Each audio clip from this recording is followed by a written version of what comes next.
नमस्कार विद्यार्थियों। आज का हमारा नेक्स्ट टॉपिक है राधा कमल मुखर्जी के सामाजिक विज्ञान का सिद्धांत, थ्योरी ऑफ सोशल साइंस, जो कि बीए थर्ड ईयर के सिलेबस का भाग है। डॉक्टर राधा कमल मुखर्जी की मान्यता है कि अब समय आ गया है जबकि हम समाज के एक सामान्य सिद्धांत का निर्माण करें। यह सामान्य सिद्धांत सामाजिक संबंधों और संरचनाओं के संबंध में अन्य सामाजिक विज्ञानों के सिद्धांतों, नियमों एवं व्याख्याओं का एक समग्र रूप में एकीकृत एवं समन्वित ज्ञान का एक समूह होना चाहिए।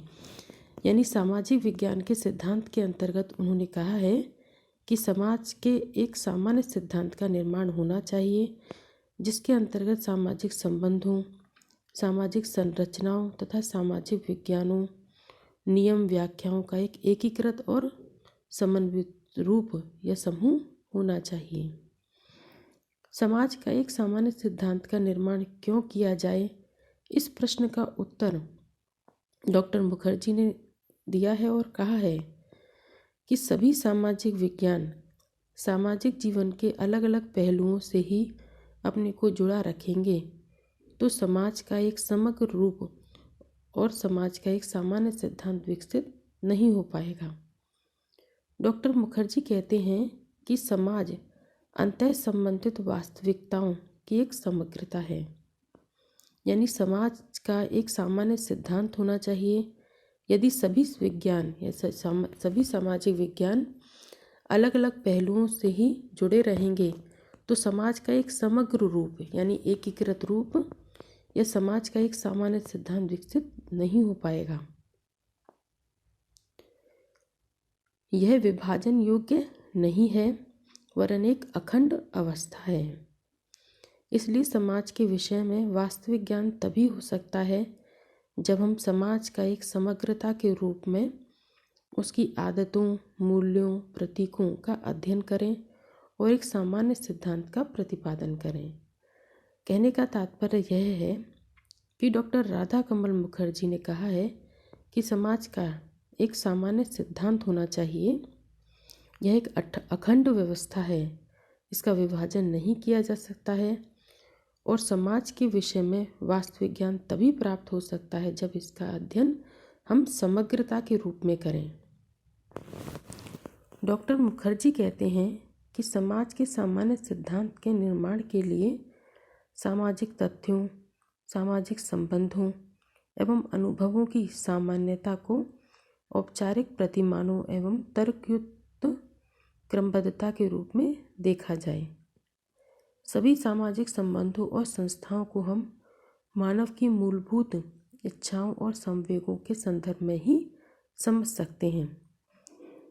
कहने का तात्पर्य है कि सामाजिक संबंधों और संस्थाओं को हम मानव की मूल आवश्यकताओं और इच्छाओं, संवेगों के संदर्भ में समझ सकते हैं। मुखर्जी सामाजिक तथ्यों एवं संबंधों को समझने के लिए सामाजिक मूल्यों एवं प्रतीकों के संदर्भ में विश्लेषित करने पर जोर देते हैं। समाज के एक सामान्य सिद्धांत में मूल्यों का महत्वपूर्ण स्थान होता है। डॉक्टर राधा कमल मुखर्जी का ऐसा मानना है कि समाज के एक सामाजिक सिद्धांत में मूल्य अति महत्वपूर्ण होते हैं। इन मूल्यों का विकास मानव अपने सामाजिक जीवन में अंतःक्रियाओं के दौरान करता है। मानव का सामाजिक जीवन भी उसकी परिस्थितियों, मनोसामाजिक एवं नैतिक स्थितियों के द्वारा होता है। यानी मानव का जो सामाजिक जीवन होता है वह परिस्थितियों, मनोसामाजिक और नैतिक स्थितियों के द्वारा ही तय होता है। मुखर्जी कहते हैं कि समाज के एक सामान्य सिद्धांत का प्रतिपादन मूल्यों के संदर्भ में ही हो सकता है। यानी मूल्यों के द्वारा ही हम सामाजिक सिद्धांत का प्रतिपादन कर सकते हैं, क्योंकि समाज मूल्यों का ही एक संगठन है, संकलन है। मुखर्जी ने समाज के एक सामान्य सिद्धांत का प्रतिपादन करने के दौरान ही कई समाजशास्त्रीय अवधारणाओं जैसे संस्था, संस्कृति, समूह, सामाजिक संबंध, समाज आदि को भी परिभाषित किया है। इन्होंने समाज को विभिन्न दृष्टिकोणों के आधार पर परिभाषित किया। जैसे डॉक्टर राधाकमल मुखर्जी के अनुसार समाज संरचनाओं व प्रकारों का वह योग है जिसके माध्यम से मनुष्य अपने पर्यावरण के 3 आयामों पारिस्थितिकी शास्त्रीय, मनोसामाजिक और लक्ष्यपूर्ण नैतिक के साथ अपना अनुकूलन करता एवं अपनी जीविका, परिस्थिति, मूल्य पूर्ति संबंधी अपनी आधारभूत आवश्यकताओं की पूर्ति करता है। यानी डॉक्टर राधाकमल मुखर्जी का कहना है कि मनुष्य अपने पर्यावरण के 3 आयामों या स्तरों से ही अपनी आवश्यकताओं की पूर्ति करता है, जिसमें पारिस्थितिकी शास्त्रीय, मनोसामाजिक और लक्ष्यपूर्ण नैतिक के साथ अनुकूलन करते हुए ही वह अपनी मूल्य पूर्ति संबंधी आवश्यकताओं की पूर्ति करता है।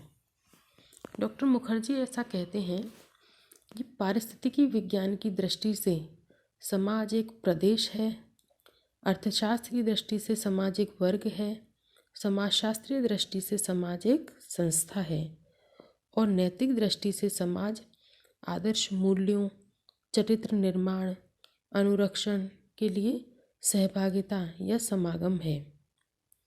समाज के एक सामान्य सिद्धांत में समाज के इन सभी पहलुओं को सम्मिलित किया जाना चाहिए। अब है समाज एक मुक्त व्यवस्था। डॉक्टर राधाकमल मुखर्जी का कहना है कि समाज का सामान्य सिद्धांत समाज की मुक्त व्यवस्था के सिद्धांत पर आधारित है। यानी समाज की मुक्त व्यवस्था के पक्षधर हैं डॉक्टर राधाकमल मुखर्जी। डॉक्टर मुखर्जी ने मुक्त व्यवस्था के 3 पक्ष बताए हैं। पहला है प्रदेश एवं जीवन निर्वाह की मुक्त पारिस्थितिगत अवस्था। दूसरा है संस्था एवं परिस्थिति की मुक्त समाजशास्त्रीय व्यवस्था। नेक्स्ट है समूह और मूल्य की मुक्त नैतिक व्यवस्था। हम पहले पर विचार करेंगे प्रदेश एवं जीवन निर्वाह की मुक्त पारिस्थितिगत व्यवस्था। इसके अंतर्गत समाज के लोगों को अपने जीवन निर्वाह के लिए अपनी परिस्थितिगत अवस्थाओं जैसे भूमि, पेड़ पौधे, पशु पक्षियों आदि से अनुकूलन करना पड़ता है। नेक्स्ट है संस्था एवं परिस्थिति की मुक्त समाजशास्त्रीय व्यवस्था। इसके अंतर्गत समाज की मुक्त व्यवस्था का दूसरा पक्ष समाज की संस्थाएं संचार, नियंत्रण और परिस्थिति प्रतिमानों को नियंत्रित व नियमित करती हैं। मानव अपनी आवश्यकताओं, उद्देश्यों के अनुसार विभिन्न प्रकार की संस्थाओं एवं परिस्थिति योजनाओं को जन्म देता है। नेक्स्ट है समूह और मूल्य की मुक्त नैतिक व्यवस्था। मुक्त व्यवस्था का तीसरा पक्ष है कि मानव और समाज मिलकर जीवन एवं परिवर्तित अवस्थाओं के अनुरूप कई नैतिकताओं को विकसित करने का प्रयत्न करते हैं।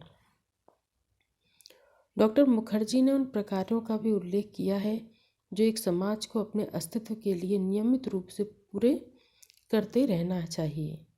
ये प्रकार हैं, यानी डॉक्टर मुखर्जी ने समाज को अपने अस्तित्व के लिए जिन प्रकारों को करना चाहिए उनके बारे में कहा है, जिसमें पहला है प्रत्येक समाज के अस्तित्व के लिए आवश्यक है कि उसकी जनसंख्या का भरण पोषण होता रहे और निश्चित संख्या में उसकी जनसंख्या जीवित रहे। यदि किसी समाज की मृत्यु दर अधिक है तो एक समय ऐसा आएगा कि वह समाप्त हो जाएगा। नेक्स्ट है प्रत्येक समाज के अस्तित्व के लिए यह भी आवश्यक है कि सामाजिक नियंत्रण की व्यवस्था भी बनी रहे। सामाजिक नियंत्रण बनाए रखने के लिए संस्थाओं, कानूनों एवं नैतिक व्यवस्थाओं का उपयोग व्यक्ति कर सकता है।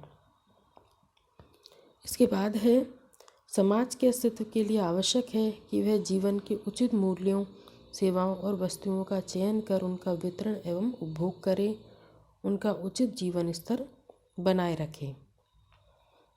इसके बाद है समाज के अस्तित्व के लिए यह भी आवश्यक है कि समाज के अभिजात वर्ग तथा सामान्य लोगों में सत्ता और स्वतंत्रता का उचित बंटवारा हो। समाज के अस्तित्व के लिए उन्होंने नेक्स्ट बिंदु बताया है कि वे व्यक्तियों और समूह के बीच उत्पन्न होने वाले विवादों को निपटाने की व्यवस्था करे। इसके लिए वह कानून, शिक्षा, उचित मूल्यों की व्यवस्था करे तथा स्वतंत्रता और समानता के सिद्धांतों को लागू करे। अंतिम रूप में समाज को सर्वोच्च मूल्यों की व्यवस्था करनी चाहिए तथा व्यक्तियों के विकास की दृष्टि से ही